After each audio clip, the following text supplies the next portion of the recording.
This isn't Martin Sheen. This is actually Sheen's brother, Joe, who had to come in and act as a body double for Willard because Martin Sheen suffered a major heart attack shortly after filming this scene. The production was already months behind schedule and way over budget, but there were only a few more scenes to shoot. Coppola was going through a crisis of doubt and questioned whether he had what it would take to bring the production to a close. And just when Coppola's knees were beginning to buckle under the weight of this massive and complex production, his leading man nearly lost his life. This is a story of how Martin Sheen's heart attack nearly killed him and Apocalypse Now. I'm short and we gotta go up there so you can kill one of our own guys? That's fucking great! Germany. It's extreme prejudice. Are you an assassin or a soldier? I was there in the middle of the jungle with everybody looking to me. We were having problems not only with the tremendous storms and difficulty and work relations. We were really at a point maybe where we couldn't finish the film. I was in trouble and I had no one to turn to. I had no producer. I had no big brother. I didn't have a boss. I was the boss. I had gotten my wish. I was the total power of this thing. I finally reached the point where I would stop trying and I would go to bed thinking it's over for me. I can't do it. On March 4th, 1977, Martin Sheen had been out jogging and suddenly experienced what felt like a hot poker on his chest. Perhaps the stress of shooting was taking a toll on his body.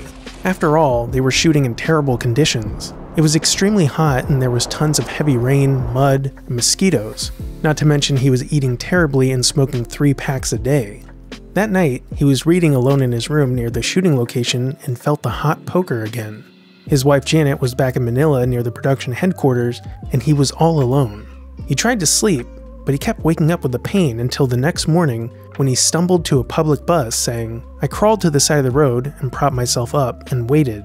A public bus stopped and loaded me in. I made myself stay awake because I was sure if I lost consciousness, I wouldn't come back." He got off the bus near the wardrobe department. Production designer Dean Tavaler said, "I was at the production compound that morning. There was a very agitated Filipino waving his arms and saying something I didn't understand. He led me to the wardrobe truck full of army shoes, and in the back, lying on the shoes, was Martin Sheen. He was pale and sweaty. I held his hand and said, 'What happened?' Finally, another Filipino said they had been bringing in these shoes when they found Marty on the side of the road. He'd apparently had a heart attack. I felt the main thing to do was to get a helicopter." They flew Sheen to a hospital in Manila. The doctor came in and looked really worried, and Sheen asked for a priest to give him his last rites. And as they were wheeling me down the corridor, this little face appeared and stayed there during the journey, and I realized it was Janet, my wife. She smiled and she leaned down. She whispered in my ear, "It's only a movie, babe." The doctors told Sheen that he had suffered a major heart attack. Coppola rushed over to see Sheen in the hospital, where he was told that Sheen's heart attack was serious, but he'd survive. When Coppola left the hospital, he wasn't sure if much of the production staff would be around considering it was late at night on a weekend. He called his wife Eleanor and had her calmly contact the lawyer with a list of things to do to try and prevent the production from descending into chaos. This included insurance issues and coming up with a plan for all the possibilities, from Sheen not recovering to what they would need to do if Sheen could continue shooting, but for a shortened duration. A decision was made to keep Sheen's heart attack a secret until they knew more about his condition and had decided what to do. Sheen said, "I was in intensive care. Janet slept on the floor beside me. Around 6 a.m., I awoke and the bed was shaking, and I thought Janet was just fooling around, but it was an earthquake. I thought, oh God, I've survived all this to die in an earthquake." The doctors found that Sheen's heart attack caused no serious damage to his heart. So to keep rumors from getting out of control, Coppola's office said that Sheen was taken to a Manila hospital because of heat exhaustion. After all the difficult shoots over the super long production, and hearing that Sheen was hospitalized directly after filming these parts, I can only imagine what was going through the minds of the crew. As we discussed in previous episodes, Coppola didn't want to micromanage the Hearts of Darkness documentary, wanting to give the filmmakers the freedom he rarely got, and he was under the impression that the documentary would air on TV once or twice. As a result, there are aspects of Hearts of Darkness that were sensationalized, and Coppola felt he was mischaracterized. One of these concerns the fallout from Sheen's heart attack, where Coppola is heard on a recording saying, "If Marty dies, I want to hear that everything's okay until I say Marty is dead. You got it?" According to Coppola, they knew Sheen would survive, and before they knew when Sheen would be able to continue shooting, practically all of the crew were calling people in LA saying that the production would likely shut down, and others were saying that they heard that Sheen was dead. Coppola knew that if these rumors got to United Artists, they might stop the flow of money and he would be forced to stop production with shooting unfinished. The heart attack couldn't have come at a worse time, because there was another major problem that was about to come to a head, a problem with Coppola himself. In the months leading up to Sheen's heart attack, Coppola underwent a transformation. In December of 1976, he told United Artists to drop Ford from his name and all publicity related to the movie. They reached what was supposed to be the end of shooting on Christmas Eve, but the crew soon realized that they would have to come back to the Philippines after a short holiday break. United Artists was begging Coppola to end the production, but he insisted that they still had more to shoot. This would mainly be the puppy sampan scene, Clean's death scene, and where we are in this part of the story, Chief's death scene. Well, wouldn't it be less trouble to shoot it every way and then to decide later? I'm afraid you won't be doing any more shooting, Mr. Coppola. I represent United Artists and I'm authorized to terminate your production immediately. Coppola, the family man, found himself more and more distant from his family as filming dragged on. In more parallels to the high-ranking officers depicted in the movie, Coppola flew out, quote, fine wines, frozen steaks, and even air conditioners. He was constantly adding things to the script that would pose significant logistical issues, such as trying to have elephants and exotic animals brought in for Willard to see on his journey. It was a long flight, but United Artists had given me their dossier on Coppola, so I had plenty of reading to do. Coppola had been in the jungle 6 months when the bills started coming into the studio. An invoice from Bell Aviation for blowing up 800 helicopters, $4.5 million. The Philippine Army Corps of Engineers for building Subterranean City, $11 million. Manila Demolition for blowing up Subterranean City, $1.5 million. During the holiday break, United Artists recalculated the budget at $32 million, which was well over double the original estimate. The chairman of United Artists was shocked at how out of control the production's budget had become and sent their top accountant, Lee Katz, to the location with Coppola after the break to monitor the production. United Artists agreed to put up another $3 million to finish the movie, but Coppola would have to pay it back if the movie didn't make $40 million or more. Since Coppola was on the hook for $10 million in United Artists advances, plus the overages, United Artists got themselves a $15 million life insurance policy on Coppola. I've often thought that a really young director has some advantages over an older director.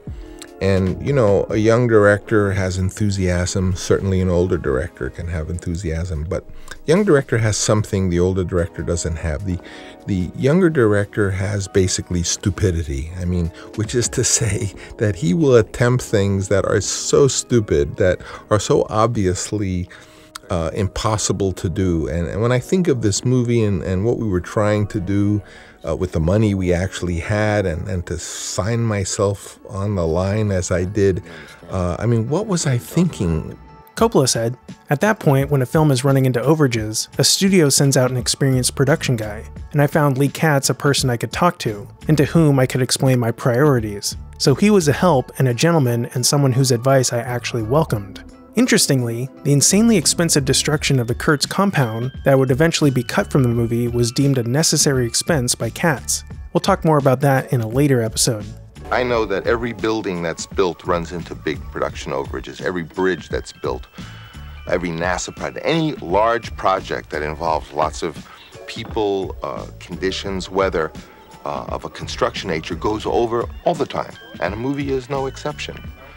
It's true that since it was my own money, once I felt that I was going in a direction, I wanted to continue going in that direction. Since it was my money, I just did it, really. During the holiday break, Coppola watched a 5-hour rough cut of the movie and got excited about quote-unquote improvising the end of the movie. A letter was sent to the foreign distributors assuring them that Coppola believes that Apocalypse Now is his best work. But at the same time that he was almost manic with ideas for his grand vision, he was panicking that everything was falling apart. By the time it was reported that Sheen was hospitalized in March, over 2 months past the expected end of production, headlines started popping up like Apocalypse When and Apocalypse Forever. The press continued to rail against Coppola, accusing him of being prone to tantrums and highlighting the problems that the production found itself up against. Just listen to this excerpt from a 1977 New York Times article. This tantrum-inducing apocalypse has been in production for over a year and has cost well over $22 million before a single print has been made. At present costs, each print of the 70mm film could run as high as $10,000. The script has been changed day by day, scene by scene, and one well-known actor has made an angry exit. Harvey Keitel was either fired or voluntarily withdrew from the cast after just 4 days on the job. Martin Sheen has reportedly been hospitalized with dysentery and exhaustion.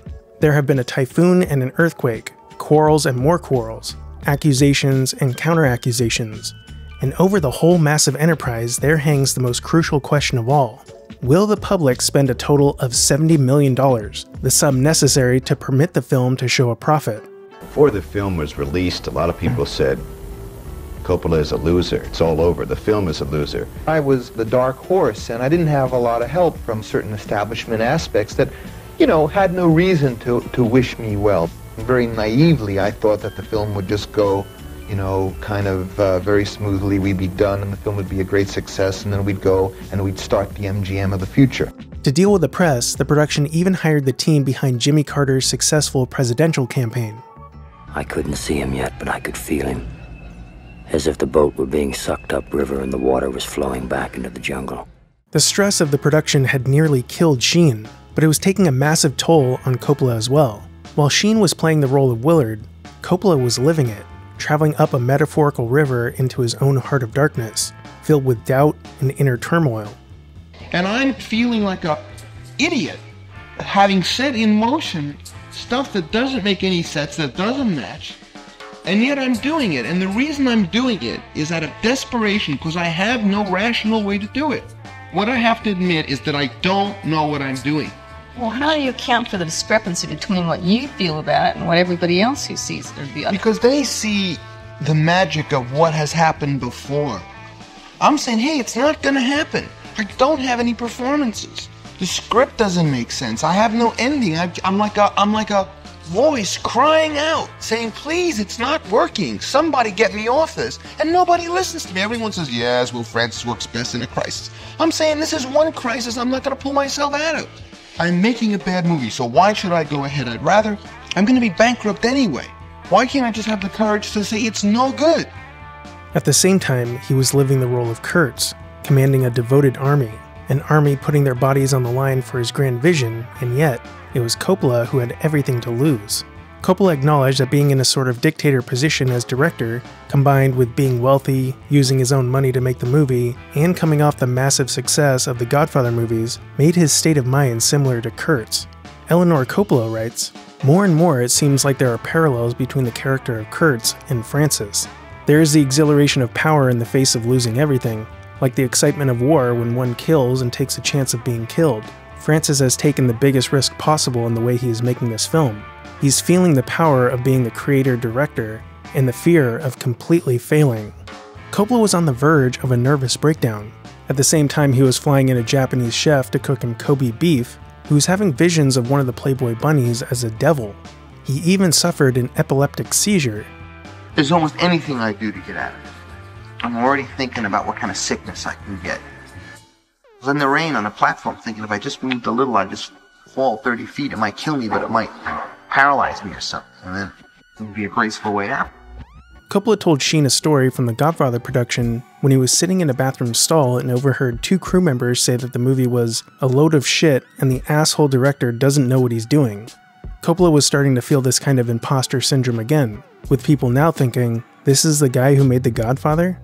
Coppola said, deep down, we're all living with the notion that our success is beyond our ability. Even still, Coppola refused to stop filming despite not having Sheen. Coppola asked Sheen's wife Janet not to pull him out of the movie and instead keep him officially on the project while he goes home to rest. Coppola would continue shooting with Sheen's brother Joe in long shots, and if and when Sheen felt well enough to continue shooting, they'd bring him back for the closer shots. Janet agreed and the production shot with Sheen's brother. I was flying back to LA with Francis and he says, I'm willing to die making this movie. And if I die making this movie, George will take over. And if George dies, you'll take over. And somehow this movie will get made. So what happened is I died, you died, and George died, and my ghost ended up making the movie. One of these scenes that still needed to be shot was Chief's death scene, a scene that takes place right before the patrol boat crew arrives at the Kurtz compound, but was shot after Marlon Brando finished his scenes. The patrol boat sails through a dense fog, and the crew hears moaning. You see anything, Chef? Why don't they fucking attack, man? It's as if the boat is descending into hell. Knowing when this was shot, it's difficult to overlook the parallels with what was happening to Coppola and his team during this time. In Coppola's rewrite of the script, Willard opens the top-secret packet he received at Do Lung to find the airstrike contingency plan, realizing that his superiors would be willing to kill him too if it meant getting to Kurtz. Suddenly, the boat is pelted with harmless toy arrows, but this spooks Chief, who tells the crew to open fire.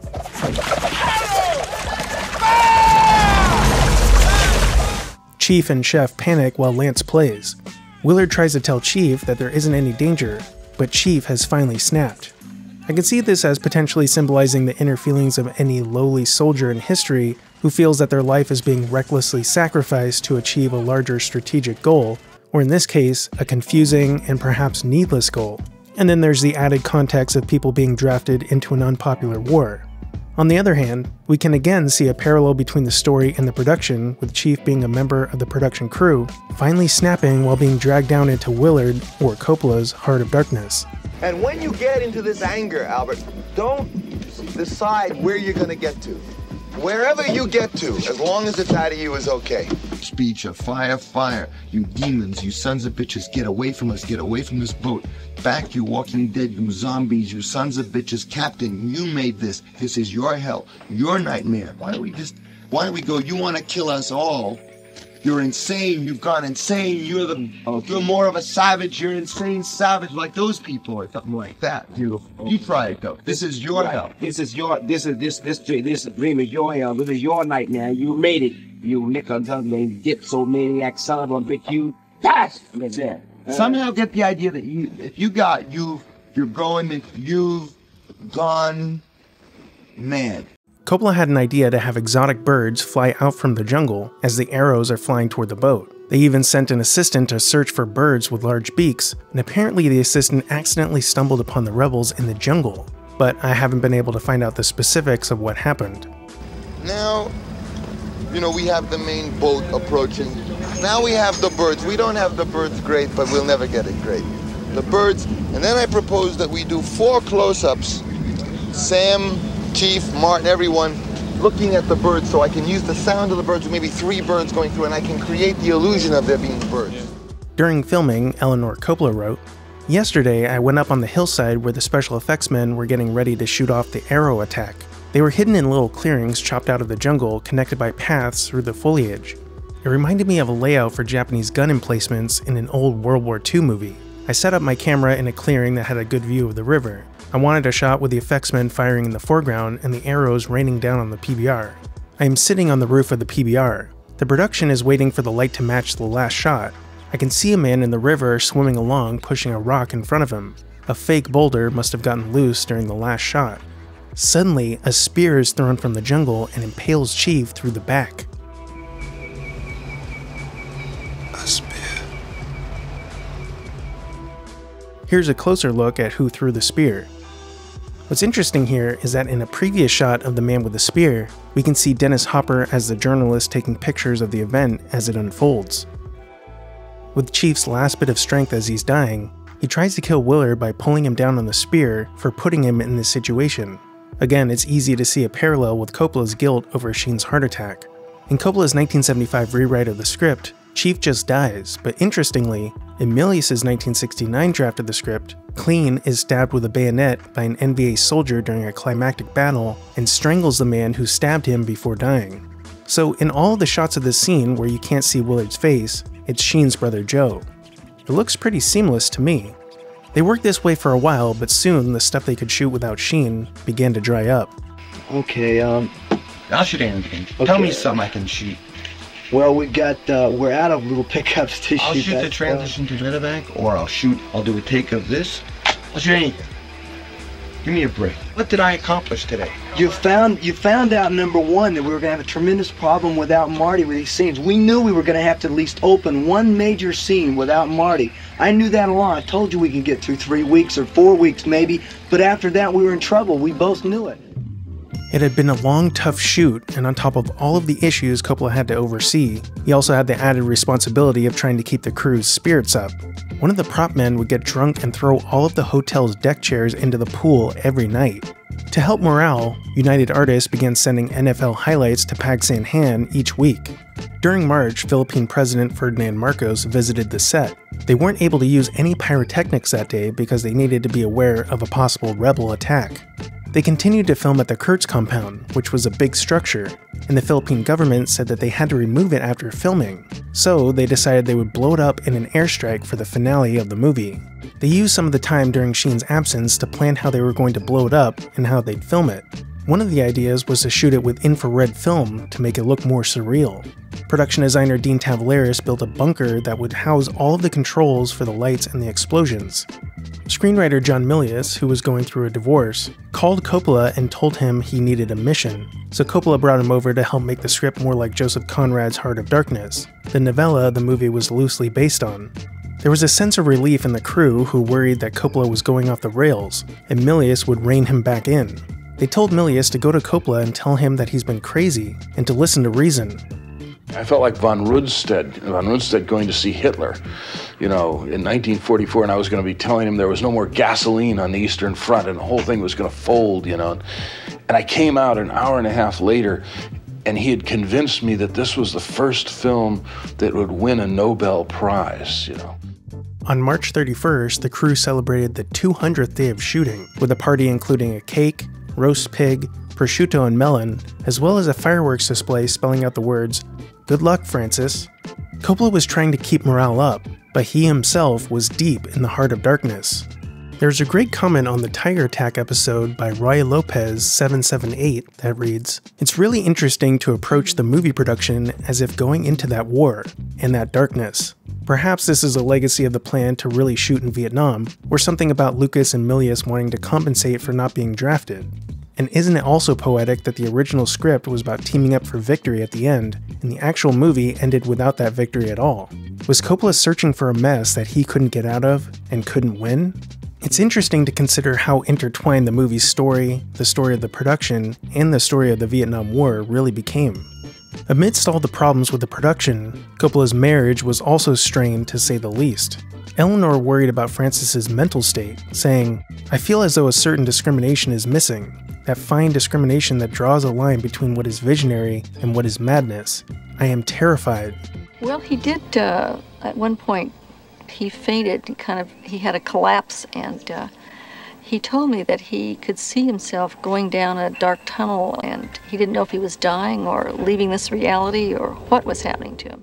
There's some personal stuff about the marriage issues that I don't want to discuss here, but you can read about it in Eleanor's diary. I only bring this up to show the effects of these difficult circumstances. In 1988, Eleanor said, "Everybody I knew who cared about me, about us, everyone in the family who was aware of the conflicts that were going on in our experience, understood the situation. You go to the limits with your life in every possible aspect of it. You go to the heart of darkness in each of these difficult arenas, and why should I think that I wouldn't go into the heart of darkness myself?" The real question is, did the movie's theme contribute to the breakdown of Sheen's body and Coppola's psyche? It seems kinda out there, but the creation of the story and character did demand a lot of confronting of personal demons. At one point, at the lowest point in the film, I woke up the next morning and I realized it didn't matter.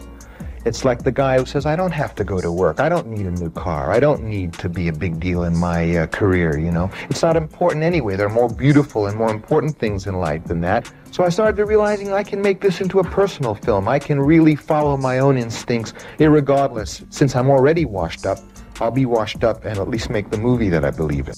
Whenever Francis gets in trouble in a picture and not sure which the thing is to keep going, which I respect and admire. You got to keep moving forward. Because, of course, the guy had mortgaged his home and everything else to be able to make this movie. Sam Bottoms, who played Lance, speculated that the character of Willard contributed to Sheen's breakdown, saying, "Marty is an extremely generous, big-hearted man. He's filled with a lot of love, and much unlike Willard. And so when you ask Marty to examine the darker nature of his character, it meant closing himself down a lot and becoming inward in order to find that killer who could carry out the task and terminate Kurtz. It's been suggested that that whole experience, physically taxing in the Philippines, the emotional investment that you put into the role, Coppola driving you, that whole experience was somehow related to your heart attack. No. But maybe that's just a glib analysis because you have relatives who had died of heart conditions, so it's genetic. Could be. I chose to have that heart attack. I needed to have that heart attack. There was a part of me that was already dead. I had to die to that part of myself. You know, I'm talking very metaphysically, but spiritually too. I was a desperate man, you follow, and a terribly dishonest man. I was living two kind of existence, and you can't live that way. You can't live healthily or whole. You're gonna break. And Francis did not drive me on. No, on the contrary. You know, this is a very sensitive man as well. He was hard on me in that he would not let me get away with any cheap shots, acting-wise, you know. He wanted me to fully realize myself in this piece. In a separate interview, Sheen said, "There was a lot of responsibility on me that I was unable to carry. I was divided spiritually. I was almost non-existent, not in touch with my spirit at all. I was not in command of my own life." The fear only came when I realized later how close I came to the end. That's when I get scared. A little over 6 weeks after his heart attack, Sheen was back and ready to shoot. On April 19th, Eleanor Coppola wrote in her diary, "We landed at the set on the grassy knoll a little distance away, rather than on the central field because there were banners and balloons that the wind from the helicopter landing would have blown away. There was a big sign that said, 'Welcome home, Marty.' This is his first day back on the set. He arrived about an hour ago. He looks tan and terrific, like he just came back from Palm Beach." Francis put his ear on Marty's chest to check him out. He said he looked too good. The shot for today is a close-up, a pickup shot in the briefing scene where Marty is supposed to be really hungover and dissipated looking.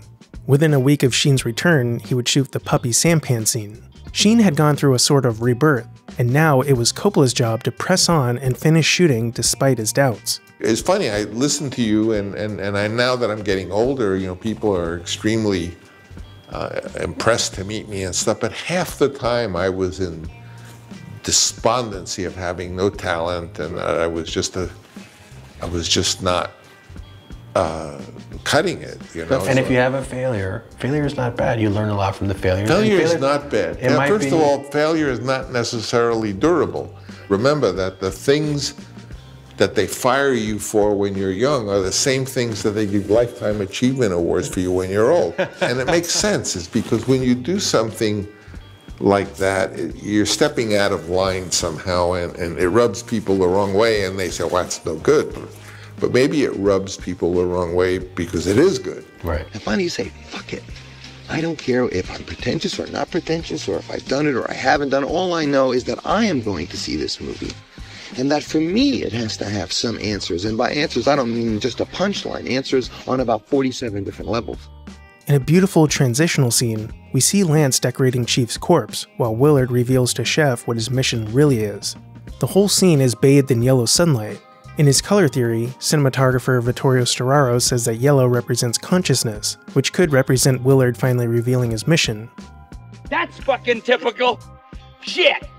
Fucking Vietnam mission. I'm short and we gotta go up there so you can kill one of our own guys. No, wait, we'll go together. On the boat. We'll go with you. We'll go up there, on the boat. At this point, they've gone so far into the heart of darkness that it's almost as if they're sailing through literal hell or a nightmare. We see burning structures, hundreds of torches ritualistically placed around, and what looks like a shrine of human skulls on stakes. In Milius's 1969 draft of the script, these skull shrines were booby-trapped with mines. Willard tears up the dossier and throws the scraps overboard. I knew the risks, or imagined I knew.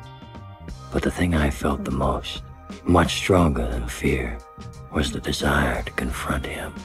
On the next episode, Willard, Chef, and Lance finally reach Kurtz's temple. You can help support this series by purchasing this episode's companion PDF, which features some quotes by Coppola on risk-taking, some interesting excerpts from a couple of articles that came out before Apocalypse Now's release, and a selection of interesting comments from the French Plantation episode.